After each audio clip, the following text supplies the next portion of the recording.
Hello guys, कैसे हो आप सब। I hope you all are doing great.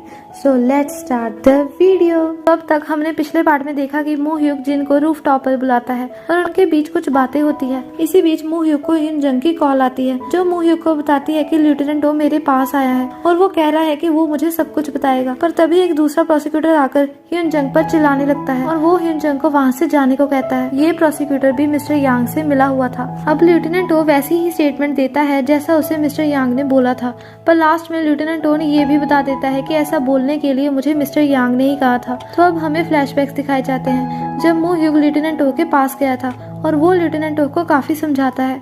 तो अब हमें लेफ्टिनेंट ओ और मिस्टर यांग की पूरी बातचीत दिखाई जाती है जिसमें मिस्टर यांग ने लेफ्टिनेंट ओ को धमकी दी थी कि अगर तुमने मेरी बात नहीं मानी तो मैं तुम्हारी बेटी की जान ले लूंगा। तो प्रेजेंट में इसी वजह से लेफ्टिनेंट ओ ने सब सच बता दिया।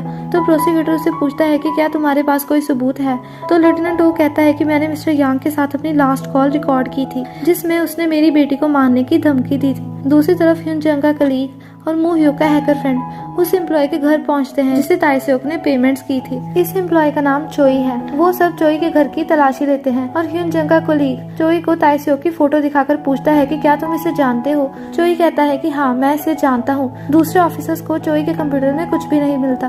तो मू ह्यूक का हैकर फ्रेंड खुद एक बार चेक करता है और उससे तो कंप्यूटर में काफी कुछ मिल जाता है। अपने ऑफिस में मिस्टर ली न्यूज देख रहे थे जिसमें ये बताया जा रहा था कि लेफ्टिनेंट ओ की स्टेटमेंट के बाद मिनिस्ट्री ऑफ जस्टिस ने नेशनल असेंबली को मिस्टर यांग को अरेस्ट करने की रिक्वेस्ट भेजी है। मिस्टर ली मिस्टर यांग को मिलने बुलाते हैं। मिस्टर ली मिस्टर यांग से सुहा और ताइसेओक के बारे में पूछते हैं तो मिस्टर यांग उन्हें सब बता देते हैं कि वो सुहा से मिलते थे और उसने ही ताइसेओक को मरवाया था। मिस्टर ली मिस्टर यांग से कहते हैं कि अपनी गलती मान लो क्योंकि अब सब कुछ ऑलरेडी खत्म हो चुका है। तभी ह्यून जंग वहाँ जाती है और वो मिस्टर यांग को अरेस्ट कर लेती है। दरअसल मिस्टर ली और ह्यून जंग का ये प्लान था मिस्टर यांग से सच बुलवाने का। घर पर जिन और जिन की मॉम सारी न्यूज देख लेते हैं। जिनकी मॉम उसे भागने को कहती है पर जिन इस बात से एग्री नहीं करता और वो कहता है कि मैं सब कुछ ठीक कर दूंगा। तो अब आता है कोर्ट में ट्रायल का दिन। मिस्टर यांग अपने सारे क्राइम मान लेते हैं और ये भी बताते हैं कि उन्होंने ये सब अपने बेटे जिन को बचाने के लिए किया जिसने सुहा का मर्डर किया था। मू ह्यूक मिस्टर यांग से उनके और सुहा के रिलेशन के बारे में पूछता है तो मिस्टर यांग बताते हैं कि मैं उसका गार्डियन था। मैंने ये बात किसी को नहीं बताई पर मैं सुहा को फाइनेंशियली सपोर्ट करता था और उसका ध्यान भी रखता था। पर मेरे बेटे को गलतफहमी हो गई और उसने सुहा को मार दिया। तभी वहाँ जिन आ जाता है और वो सबसे कहता है कि मेरे फादर ने मेरे बारे में जो भी बोला वो सब झूठ है और अब मैं आप सबको सच बताऊंगा और अपनी इनोसेंस प्रूव करूंगा। तो अब बारी आती है जिन की जो ये कहता है कि सुहा के मर्डर वाले दिन वो थिएटर में मूवी देख रहा था और वो एक बार भी उठकर बाहर नहीं गया पर कोई प्रूफ नहीं था। तो जज जिन को बाहर जाने को कहती है। तभी मू ह्यूक एक पेन ड्राइव निकालता है जिसमें एविडेंस था कि सुहा के मर्डर वाले दिन जिन उसके घर गया था। तो आप सब सोच रहे होंगे कि ये एविडेंस कहाँ से आया। तो असल में चोई के कंप्यूटर में मू ह्यूक के हैकर फ्रेंड को कुछ सीसीटीवी फुटेजेस मिली थी जिसमें से ये एक है। तो चलिए अब वीडियो देखते हैं। वीडियो में जिन सुहा के साथ था और वो सुहा को उसके और अपने फादर के रिलेशन के बारे में पूछ रहा था। तभी वो उस क्लॉक को नीचे फेंक देता है जिसमें कैमरा था और वीडियो यहीं खत्म हो जाती है और कोर्ट का ट्रायल भी। रात को ऐसे ही रास्ते पर घूमता हुआ जिन मर्डर वाली रात याद करता है। तो अब हम देखते हैं क्लॉक टूटने के बाद का सीन। जिनको लग रहा था कि सुहा ने क्लॉक में कैमरा लगाया था ताकि वो उसके फादर को ब्लैकमेल कर सके, पर कैमरा तो ताइसेओक ने लगवाया था।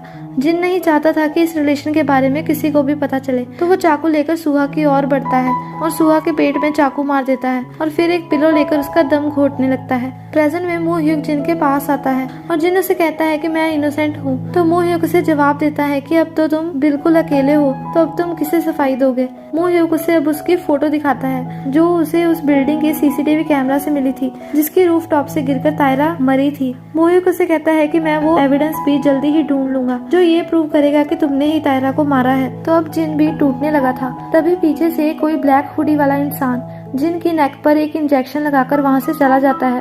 इंजेक्शन के असर से जिनका दम घुट रहा था और एट लास्ट जिन भी वहीं मर जाता है। हांसो फिर से स्कूल ज्वाइन कर लेता है तो ब्योंग हो और गी ह्यून उससे सॉरी मांगते हैं। क्लास में येरी भी अब अकेली ही रहती थी तो यून हा उससे दोस्ती कर लेती है। च्योंगमंग हाई स्कूल अब बिल्कुल नॉर्मल स्कूल की तरह हो गया था। क्लास में मिस हा सभी स्टूडेंट्स को फाइनल एग्जाम्स के लिए रेडी रहने को कहती है और एट लास्ट वो कहती है कि मैं आप सबको किसी से मिलवाना चाहती हूँ और अगर आप सबको कभी भी स्कूल में कोई प्रॉब्लम हो तो ये आपकी हेल्प जरूर करेंगे। तो क्लास में एंट्री होती है मू ह्यूक की। अब मू ह्यूक सभी स्टूडेंट्स के लिए काउंसलिंग लॉयर बन गया था। एट द एंड सब कुछ ठीक हो जाता है लाइक एन हैप्पी एंडिंग। अभी तक तो सुनने में यही आ रहा है कि इस ड्रामा का सीजन 2 भी आएगा, ताकि हमें पता चल सके कि वो ब्लैक हुडी वाला इंसान कौन था। And thank you to everyone for watching this amazing drama.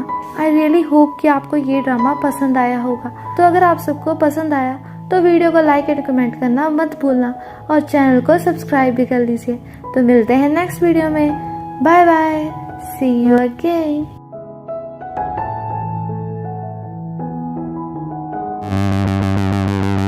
You sure do like to share your opinions, talking big like somebody's listening. Nobody's listening. It's so fun and games until it doesn't. Toss me out, I'll hit the ignition. Now you listen. Hop up in the window. Smaller and smaller you fade out. Hop up in the window. Yeah. 성범죄자이자 살인자예요. You cannot get my vibe, no, there's no way. I'm flying high above all your gravity, trying to bring me down, but I'll never stay. Hey, hey, watch me levitate. You cannot get my vibe, no, there's no way. You can say what you want, call me insane, trying to bring me down, but I'll never stay. Hey, hey, watch me levitate. Watch me levitate. Hey, hey, watch me levitate. Try to paint me like a no-name, so sorry, but we're not the same. No, we're not the same.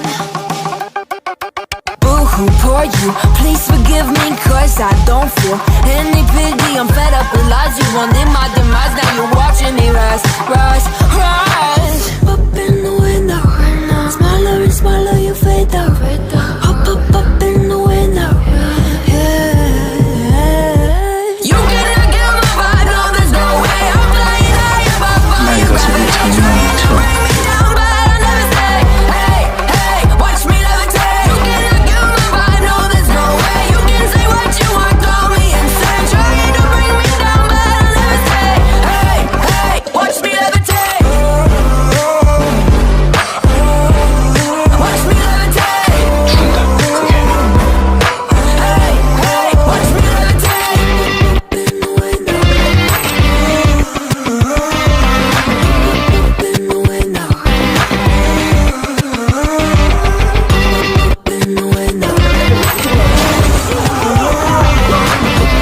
In the window. Watch me levitate, watch me levitate, watch me levitate, watch me levitate.